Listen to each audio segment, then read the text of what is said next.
Hey y'all, Darius Rucker here. You know, a lot of people ask me, what inspires your music? And one of the big things is a strong sense of place. That's why I love my home state of South Carolina and want to share the awesome things it has to offer. From the beautiful mountains down to the sunny coast, it's got it all. Not to mention two of my personal favorites, great golf and amazing food. Come see why I love this place. Visit discoversouthcarolina.com. What's the easiest choice you can make? Window instead of middle seat? Picking a vendor who sends a great gift basket? Outsourcing business tasks you hate? What about selling with Shopify? Whether you're selling a little or a lot, Shopify helps you do your thing, however you cha-ching. Shopify is the global commerce platform that helps you sell at every stage of your business. From the launch your online shop stage to the first real-life store stage, all the way to the did we just hit 1 million orders stage. Shopify's there to help you grow. Whether you're selling scented soap or offering outdoor outfits, Shopify helps you sell. Wherever and whatever you're selling, Shopify's got you covered. Sign up for a $1 per month trial period at shopify.com/try. Go to shopify.com/try now to grow your business, no matter what stage you're in. Shopify.com/try. No music, no intro. Are you tired, Ryan? Like, there's one team that will exhaust the fan base. Shout out to the New Orleans Saints for just an exhausting week. But now 53-man roster set. A week from today, today is Sunday. A week from today, they will have played their first game against the Tampa Bay Buccaneers, which is still kind of surreal to think that that's all going to happen, but it's happening. So we had to, so you're listening to this episode to start your week. We are recapping the moves that the Saints made to get to 53. Maybe talk about some of the guys on the practice squad, and then Clowney watch is officially over, and he has signed with the Tennessee Titans. Which, if you're a longtime Saints fan, like, we were predicting this on Twitter. Like, we know how this story goes. We know it. We all too well. But just the shenanigans that the team tried to pull we got a lot to talk about. But so I don't know where you want to start. I don't know when we start with the 53, any notable cuts, or if you want to just get into the whole Clowney debate, Clowney saga. Let's just knock out the Clowney crap. It's done. Like, after the day, it shouldn't even be a story anymore. Correct. So, if you're listening to this, I'm pretty sure So, Jadeveon Clowney, free agent, pretty much all throughout consistently. Tony Pauline was indicating that the two final teams that was on Clowney's list were the Cowboys and the Saints to fit his criteria of playing for a contender, 1-year deal, hit the open market next year, get paid that way. Okay.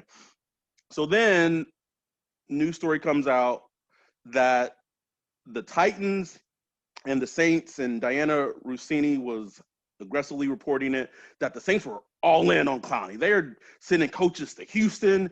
They wanted him badly. Tom Pelissero said he's sending an all-out blitz. All-out blitz, cover zero. Nobody in the back end. Just sending the whole crew. And shout out to. He actually lives in the Glendale, Pasadena area. Shout out to the homie Wallace on Twitter, who was like, man, I'm getting those Sue vibes when Sue was a free agent, and there was this picture of Sean Payton talking to him at some restaurant. I remember it, Ryan. Yeah. And he said, I get them Sue vibes, and I was like, as soon as he tweeted, I was like, he's not wrong. I was like, he 100% right. Right. He was right. He called his shot. And sure enough, it ends up that Clowney chooses the Titans.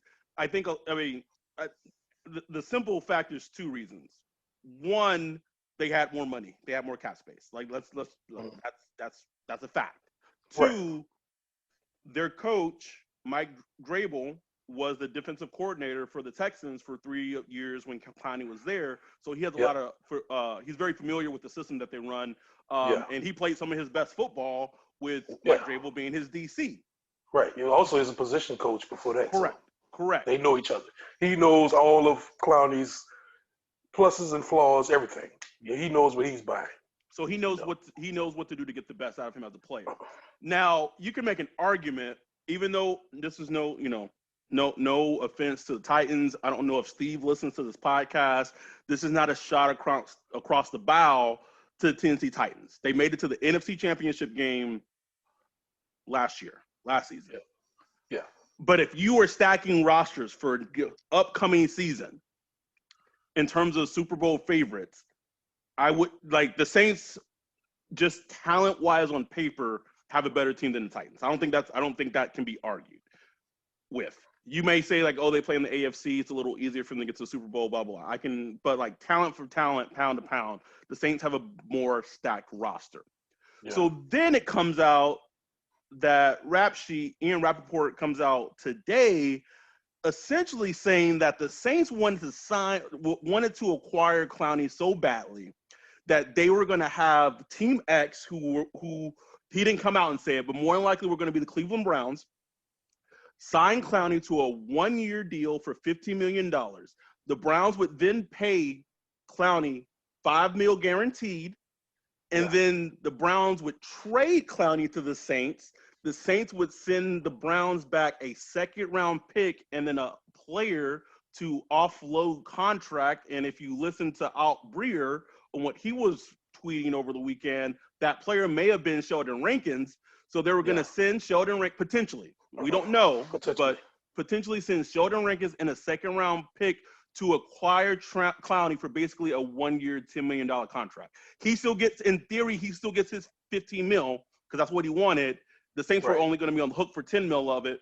And the NFL said, you know what, Mickey Loomis, your cap jujitsu, we're done. Not playing with it. We just fed up. We let the Goshen slide and all that, but this is not the NBA, bro. You out of here. I made the analogy on Twitter earlier that when the Texans traded Brock Osweiler, who was making, I want to say off the top of my head, $16 million per year, which is really disgusting that I knew that off the top of my head, but whatever. That he was making $16 million per year. The Texans trade him to the Browns, who had the cap space to take in that contract. They get compensated, and they get a second-round pick for essentially taking in the contract of Brock. So Brock Osweiler. So the Texans traded Brock Osweiler to the Browns, and they get a second-round pick for basically taking that contract off the Texans' books. Right. Now, the difference between the two situations is that they took on the full $16 million of the contract. In this scenario with Clowney, the Browns would have paid the $5 million and then would have traded him. And so that's where I think it caught up with the Saints. But essentially, if we're just talking fundamental, they're doing the same thing. It was a sign and trade. Right. It was a sign and trade. And I know Saints fans want to believe that, it was like a Goodell hates the Saints type of thing. And look, you won't find no bigger Goodell hater than me. Like, that could definitely be the case. But I think it was just so deliberate what the Saints were trying to do. And I mean, in fact, they went to the league, double check, like, hey, this is what we plan on doing. Would you approve this? And the NFL said, no. You know what I'm saying? This ain't going to roll. Because it was too deliberate. Well, what the Browns and the Texans did, if you remember when it happened, at first we were like, oh my God, like what are the Browns doing trading for Brock Osweiler? It was like, what the hell?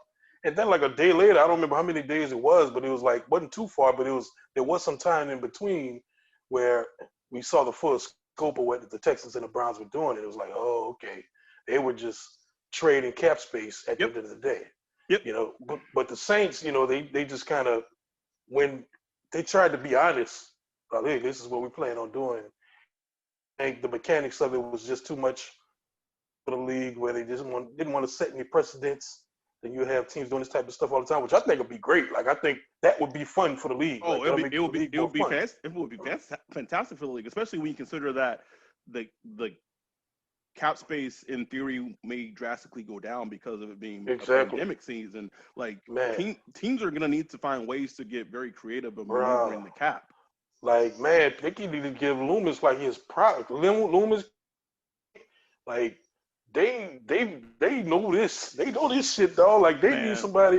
Like I don't care, even though it didn't work, man. I was just like, man, I respect them because, like Nick Underhill always says, the Saints view the salary cap as not like a restriction, but as a problem they need to solve. So that's just how they look at it. It's like, well, how do we get this player? What do we have to do to do it? And lay out the scenarios that we need. What are the resources that we have available to make it happen? And that's what they do. And I respect it. Like, would it be nice just to have 20, 30 million in cap space just laying around so we could just boom, hurry up and sign the player? But like, that's not the game the Saints play. They max out their cap every year. It's just every year. And I look at it from this aspect too. You have to respect, like we had Will on the podcast talking about, you and Will talking about the old days of being a Saints fans, like just how, miserable old Saints teams were. To just think that you have a team that's so willing to go for it, that they're thinking of just, and it's funny thing is like what they thought of it's not really like insane. It was just ingenious. It was just like, that is completely super intelligent. But you have a team that's willing to go for it and really say like, listen, we are willing to do whatever it takes to win a championship this season. Because I mean, that's what it would be. It would be for this season. And I think as a fan that you have to be excited about that. You have to be like, man, maybe they didn't get him, but they were willing to do this to get him. Right. That's impressive. That's impressive, and it shows how far they've come. And they tell you, if you follow the Saints for years, like it ain't over. Like the roster isn't set. So they've showed they're already willing to let go of a second round pick and a player who might be Rankins. So those guys are in play. Like that, that pick and Rankins or whoever else is still in play. So if something happens during the season, maybe a player gets injured, God forbid, or they see somebody that's shining and they're like, oh, he got 1 year left on his deal. Maybe I can snatch him up. They'll make the move. Mm-hmm. So, like as a fan, you want that. You want your team to be like, okay, they're gonna make whatever move possible within reason, with the resources within reason, mm-hmm. and with the resources that they have, they're gonna make the move. So, yeah, I'm not tripping about the Clowney'd thing. I wanted them, but it was like more of a luxury piece.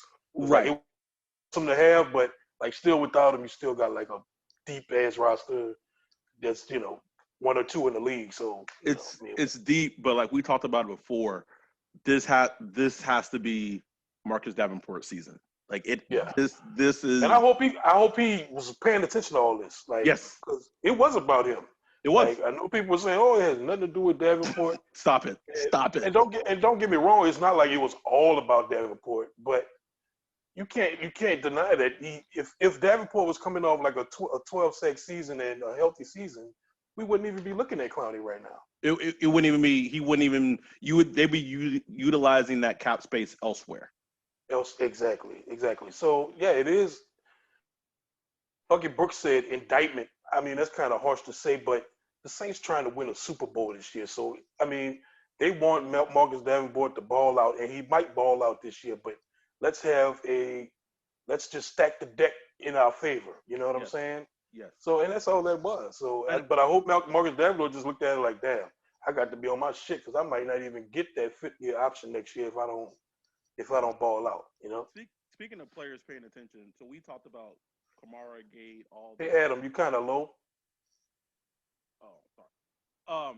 I said speaking of players paying attention, we talked about Kamara, Gate on the last episode. Do you just like as a player? Do you see that? And they're like, hey, I'm trying to get a contract extension over here. They trying to pay like. Do you try to get like a side eye of just like? I know. Yeah, I've been wondering about that because You got Marshawn Lattimore. You got Kamara. Obviously, he's like first in line. So I know they're like, damn, y'all throw y'all about to play Clowney. How much? Shit, I just want my contract. Right? I just want an extension. I'm just saying, like, I think as a player, like you notice things like that. Like you would be a fool not to. Yeah. I mean, speaking of Lattimore, like we saw Tre'Davious White get a contract extension where he's getting paid $17.5 million. Yeah, that was huge. That's huge. But at least now you have a number for Lattimore Yes. to work with. So like, and honestly, like I know I get what's going to happen to the cap, but like 17.5 for like a top 6-ish corner. I'll take it. That seems like that's low. I mean, I'll take it. Like, give me that. Like, I would go to Lattimore with that deal. I would just like copy paste that deal, and I'll go to Lattimore. Like, hey, I want this right now. $55 million guaranteed. Let's go. But it's and like we're saying all this. There's still a week before week one. Who knows? Like there could be changes even before week one even begins, or even week one gets here. But speaking of that, let's get to the 53-man roster. So not a whole bunch of surprises, you know, in terms of cuts and everything. I would say the one that I was either predicting. I don't know if I predicted on the pod or not. I think I did, but I kept reading about Malcolm Roach, the undrafted free agent from Texas, that he just kept flashing, you know, just in training camp observations over and over again. And I just started thinking, man, like it wouldn't have shocked me if either Malcolm Brown, who they signed last year as a free agent, or Mario Edwards Jr., who they signed last year as a free agent, get cut. Sure enough, Mario Edwards gets cut. Now he's, you know, Ryan Pace is dumpster diving in the Saints. Can't stand that, man. Imagine Wait, did the Bears sign him? Yes.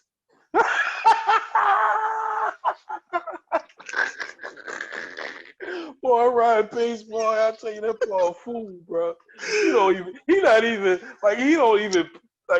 front. Like he just like, I'll take him. You're a Bears fan. You see Patrick Mahomes gets a 12-year, whatever, 10-year contract extension. Jeff Bezos money. You see Deshaun Watson get $39 million a year yesterday to remain in Houston. Like, as a Bears fan, you know, Mitch Trubisky was named the starter, where he probably didn't even beat out Nick Foles in a quarterback competition, if we're being honest, and going by what reports said of who looked better in camp. And Mitch Trubisky wins out. Like, could you imagine being a Bears fan? Like, I would be disgusted. I mean, they are in Darkland. Like, the roster isn't bad, you know. I mean, the roster is pretty good, pretty much. I mean, at least defensively. Offensively, it's pretty good, I think, but you really just don't know because you don't have a legitimate quarterback. And, I mean, you'll see what Foles does. I think he's going to be better than Trubisky, but, you know, it's kind of a low bar. So, yeah, purgatory area because they're going to do. It's not like they're going to lose. Like not like they're going to win 3 games. They're going to go like 8-8 or 9-7 and just like flirt with you enough to think they're good enough, but it won't be enough. No, it's just anything that kind of stood out to you with the final 53 that's currently as it is right now? Yeah, nothing. Nothing. When I went through it, I was like, man, nothing really shocked me. You know, there was the Benny Fowler thing, but that was kind of a long shot to begin with, and he did make the practice squad, so it wouldn't surprise me if you saw him back on the roster at some point. They kept Ty Montgomery, which is, that's a positive for him. He's been, they've said that he's done well in camp, and I think he should stick around even when they do bring Dwayne Washington back off of the COVID list. They kept Marquez Callaway. That was kind of shocking to me, just because he was such like a developmental guy. But according to like Nick Underhill and Larry Holder and those guys, he has made a lot of plays in camp, but he's really shined on special teams. So, that makes sense. They only got 3 tight ends, which is, it's fine. Josh Hill, Jared Cook, Adam Troutman. I was kind of surprised that offensive lineman went to the practice squad. What's his name? Cameron Tom? Cameron Time, yeah. Because he has a good bit of player time, but I think they like some of the other guys. And, they got Cesar Reyes now. And yeah, but so other than that, man, like nothing really like shocked me. They like super stacked that safety. Like here are the safeties: Malcolm Jenkins, Marcus Williams, C.J. Gardner-Johnson, DJ Swearinger, and J.T. Gray. Like, bro, that's like they got some safeties, man. Like I did Dennis Allen, he gonna do some shit. Got to be in his bag, man. Like, he gonna cook. He gonna cook, bro. Will it look good? I don't know, but I'm just saying. Like it's gonna be some. You might have like 3 safeties on the line at once. I don't know. It's a testament to how deep of a team that they've built. Like it's a deep team. Something that we haven't really talked about. We talked about it a little bit, but we can completely put like the whole kibosh on Ruiz like playing center this year. Like that. Yeah. That's not happening. And we don't even know if he's going to play next Sunday. The offensive line is a complete question. It's been a question through training camp, and we don't know what we're going to see week 1. We don't know. I mean, no, I'm pretty much sure that Eric McCoy is going to be playing center, but who's going to be playing right guard? I don't know.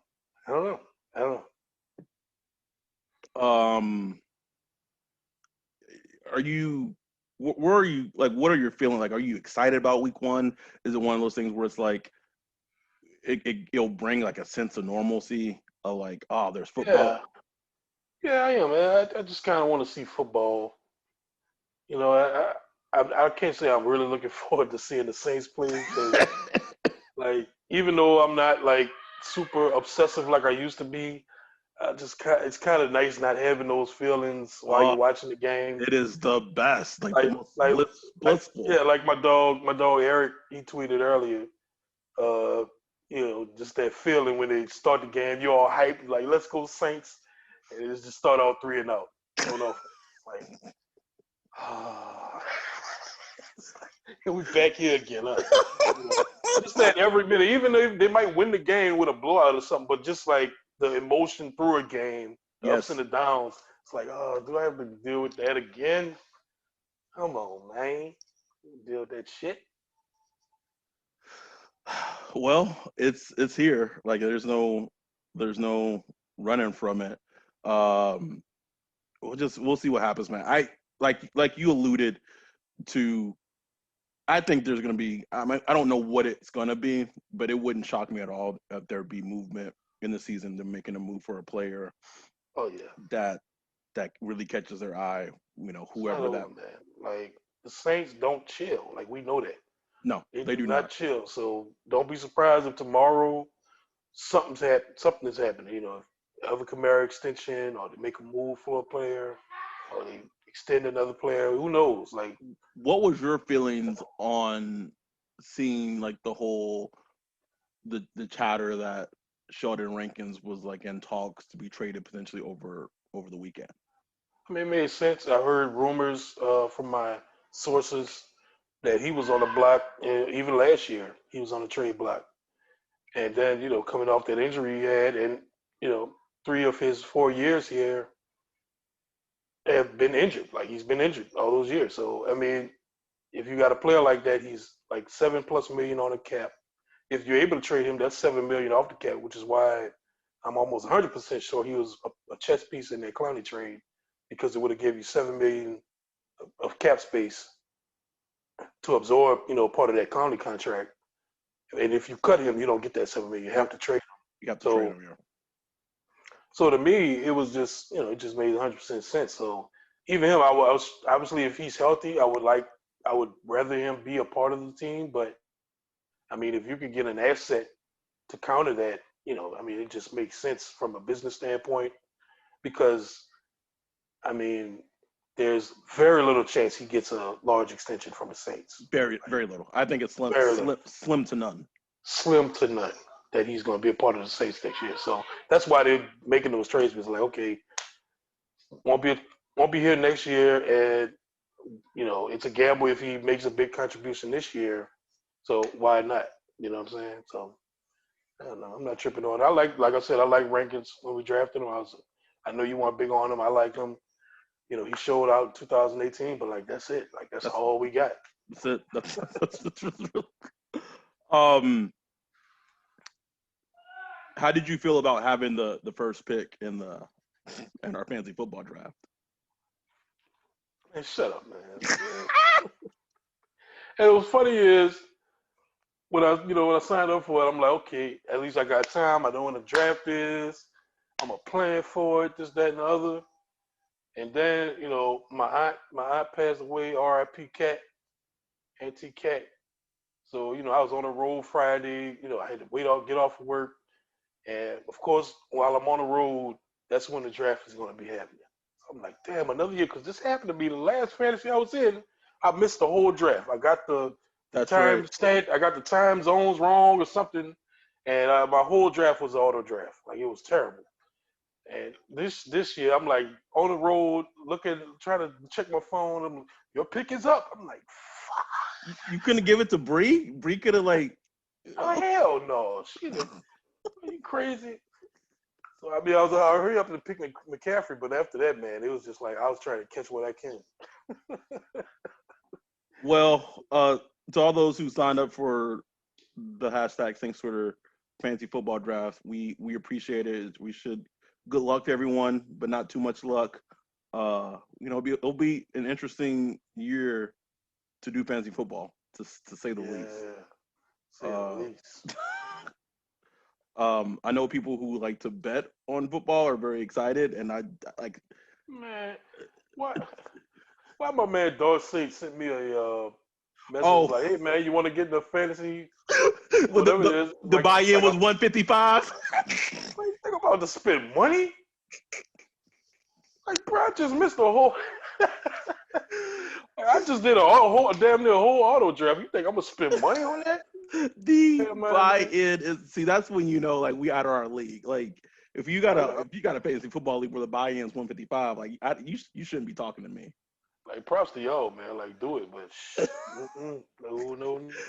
In a pandemic, I don't got like $155 to just blow on like a fantasy football league that I might not even win. Like hell no. That's a bill. It's literally a bill, man. Like shit, it's my phone bill. Other than that, man, like I'm ready for the season. What you think about these Chiefs? Do a little Chiefs Texans preview. I mean, I've learned. I mean, I knew this even when I don't bet against number 15.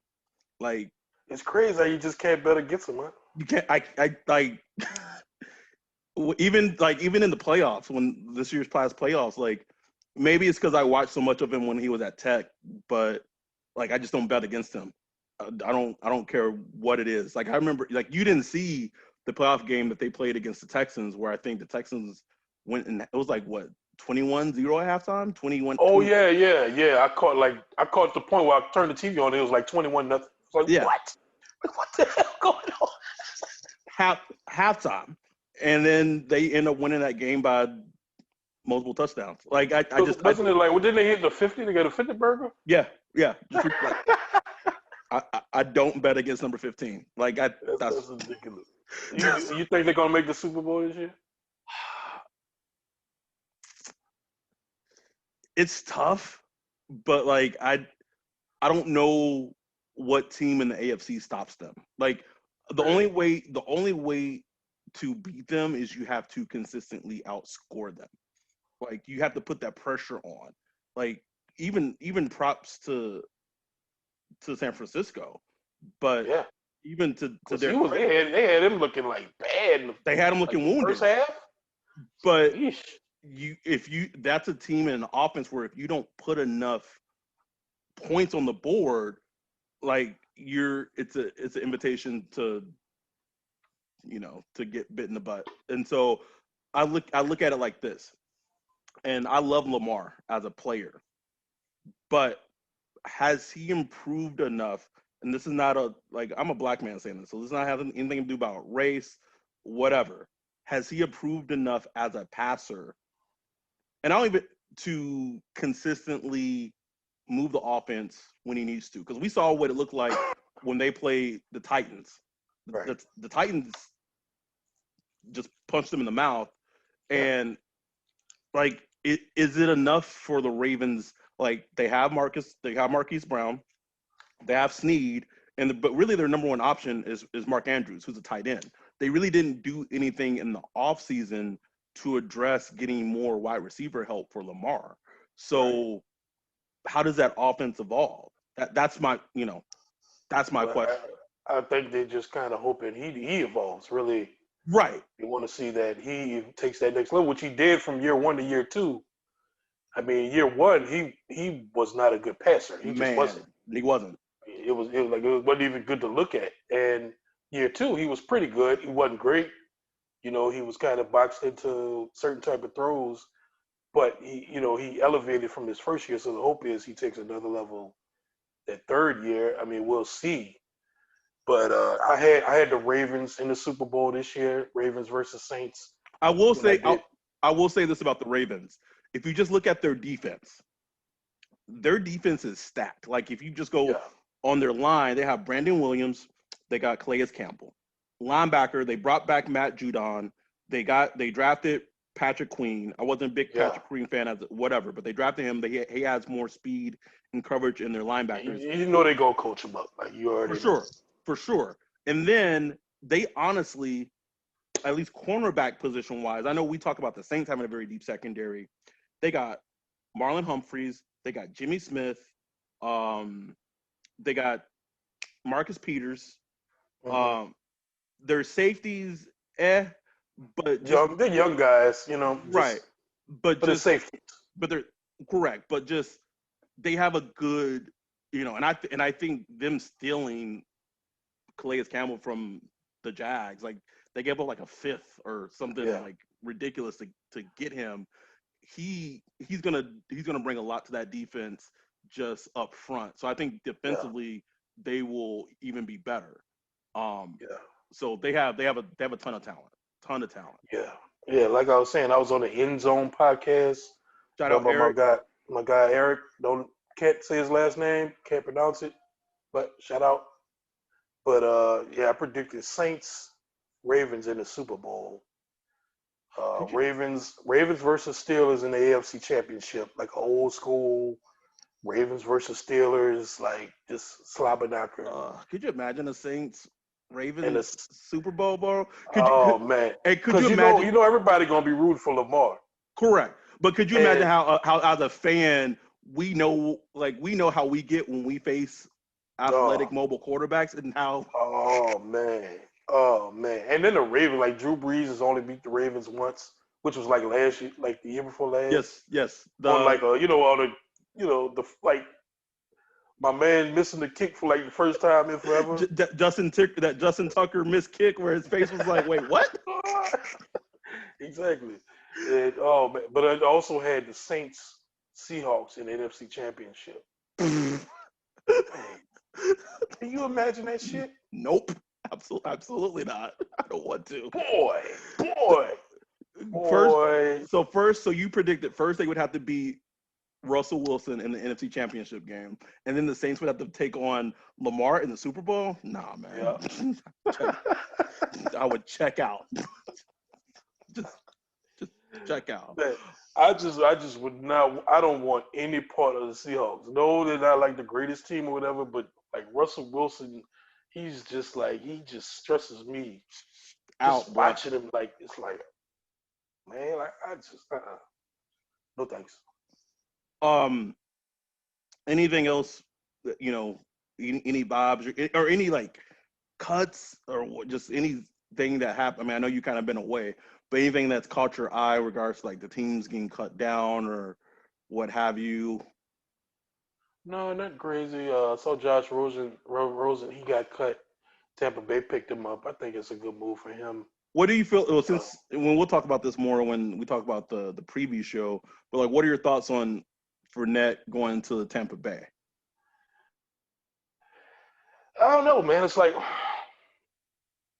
I think. I mean, it's not a bad move. I mean, it's not like he's not a productive running back, and he should be a great closer. He still strikes me as a guy that you just gotta feed. Mm-hmm. You know what I'm saying? And kind of get started, and he needs to be your like main piece on offense. But then there's the whole Brady thing, and Brady is like Greg Rosenthal says, he's almost like an O-line coach himself. So like he just knows how to get guys kind of in the right position and coach the O-line up a little bit for the right plays at the right time. So, he could be productive there. And I think, he's a physical running back, but it's not like I was worried. It's not like, Saints need to be worried about Right. Leonard Fournette. Man, go look at the Jags game last year. Like Chauncey Gardner-Johnson, he was handling up on Fournette. Bruh, You know what I'm saying? that tackle. But game one, I don't know, man. Like he might. It wouldn't surprise me like Fournette has like a 90-yard run and everybody like, oh, look at Fournette. Wouldn't shock me at all. It wouldn't shock me one bit, man. We know what we know. Weak Saints defense is not like not like anything else, bruh. So, man, just strap on your belts. Yeah, just have your beverages ready if you're a drinker, because it's fun, man. Like it's exciting to think about. Like we talked about just having something on that gives us a sense of normalcy with everything going on in the world right now. Just having not even just the Saints playing, but just the NFL and just have that oh man, that red zone on, that red zone on, boy. Scott Hansen, like that voice, you're like, oh, like it's like, oh, this I've missed this. Beautiful, it's beautiful. Trying to think of anything that's caught my eye. I mean, nothing leaps out. Although I will say it's very interesting, kind of getting back to the Clowney thing before we close it out. Everson Griffin signed to Dallas for $6 million. Clowney's getting $15 million That's crazy. From the Titans. If you listen, maybe potentially the Saints were interested in Griffin, but they didn't. They had their numbers set, so it's like, okay, if Dallas got him for 6, like they weren't really to go like give him 8, but like I don't know, whatever. You know how it is. You know how Loomis is. When they get to a line, they get to a number. That's where it is. And career-wise, Everson Griffin has been a better player than Clowney. Easily. So I don't know. It's just I don't know. It's weird. But props to Clowney, man. Like dude set back. He ain't want to go to no camp. He ain't want. He want to just relax and do his thing. And he told his agent, like, man, I'm not talking to nobody seriously until the end of August. And that's what he did. Like he followed through and he got 15 M's in the bag. Like, man, 15 million in the bag. Didn't even take a physical. Just didn't take a physical. Man might show up fat as I don't know what. Respect. I will say in terms of defensively, if we look at it from the Titans' perspective, they have a good defense, man. Like their defense has always been like sneaky good, but if you just think about it, they got Clowney, they got the rookie that they drafted last year who started to just show out in Jeffrey Simmons, Harold Landry, who I was a big fan of. Oh, Harold. And then linebacker, they got Arthur Brown. They got Kevin Byard, who's one of the most underrated safeties in the league. They got old Saints player Kenny Vaccaro, like Adoree Jackson. Like their defense is sneaky good.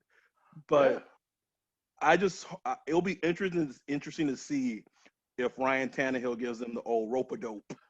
Yeah, that's the ultimate question. Because he's going to fall back. Like the season he had the stretch he had was a top 5 quarterback stretch. I'm not saying he is a top 5 quarterback. I'm just saying if you remove the player and just looked at how he performed, he had a top 5 quarterback and he's just going to fall back. It's just the question is how far does he fall back to kind of like middle of the pack, 12-ish, 13-ish type quarterback, or does he really fall back to like, yeesh, we really messed up giving him this contract? That contract, bro. It's gonna be fascinating to see because when Ryan Tannehill's played, not as well he's played last season, but he's played well in stretches in the past. But he got the bank, he got the bag from Tennessee, and if he's not the guy that they think he is, whoo-wee. Yeah. One other thing, we've talked about this before in the past, and we get out of here soon, is it wouldn't shock me if there's a lot more movement in terms of trades and what have you this upcoming season. With so much uncertainty being in the upcoming NFL draft, you have players opting out. You're not going to have film and tape to watch. I mean, obviously in the past, but not like this year's season to watch them. The draft in itself is shooting like it's like playing darts. Yeah. This year, this upcoming draft, it's going to be like playing darts and being blindfolded. Like you're not going to have any clue. No clue whatsoever. It wouldn't shock me if we saw with the Saints willing to give up a second round pick saying, we don't care about next year's draft. We're trying to win this season. Right. So if you have teams who jump out to, good starts and good records in the league and try to, strengthen their team, I can see a lot of trades happening, more so than in the past, just because of that. Absolutely.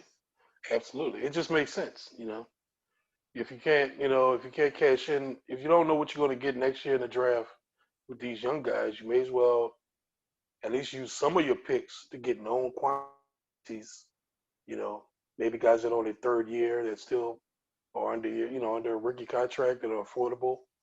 It just makes sense. It doesn't even have to be like a huge name, but just a guy you like, you had a good evaluation on him in college and show some things in the NFL. Why not send a third for, a good, decent cornerback or a pass rusher that has some potential or whatever, I think it's going to happen. But we'll see. We'll see how everything turns out. We'll be back next week doing a preview show, previewing the Bucs game. We're not going to give you like all 22. No, it's not. I mean, it's going to be that. It's going to be a casual preview show. We'll talk about some matchups that obviously like I think me and you, like, the way we look at it is more like matchups that's going to be fun to see, not so much like for the Saints to, like, because we're not that deep. We're like but like just being football heads, like Mike Evans versus Marshawn Lattimore is always just a good matchup. Yeah, just to watch. Yeah. So we'll talk about matchups and things like that, and then we actually have an episode scheduled for next Thursday. That's gonna be completely different. We're warning you now. Not gonna be football, sports related at all. Something that Ryan and I wanted to do when we started this podcast, the more we started doing it, is like we don't want to be boxed in. So obviously we know this is a hashtag Saints Twitter podcast, but that doesn't mean necessarily that we're going to be talking about Saints and the football every time that we get on to record. So it's something that I've been trying to get a guest on for a while that has nothing to do with football, to kind of talk about a different type of industry, and that's coming next Thursday. So we're excited about that, and we're in it now. We're gonna, we're in it. We're in the grind. So just going forward, expect the weekly preview shows, expect the weekly recap shows. Even if the losses are heartbreaking, and there will be some. If you're not used to this team, I'm letting you know right now, there will be some.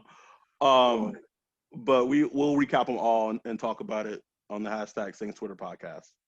Yeah, and props to the Patreons that has contributed. We really appreciate y'all just putting forth the whatever you can. We really appreciate it. Big shout outs to my man Christian. See you, boy. Come on, man. My boy came and dropped that. I see you, man. We appreciate it. We appreciate you, Christian. So with that, we're gonna get out of here. I mean, who that? Go Saints, man.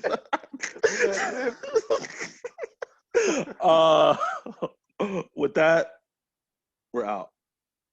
Peace. O'Reilly. You've got questions? O'Reilly Auto Parts has answers. Need a pro you can trust? We've got that too. No matter what you need, our professional parts people have the training and expertise to help you do things right. Deep automotive knowledge. Just one part that makes O'Reilly stand apart. The professional parts people.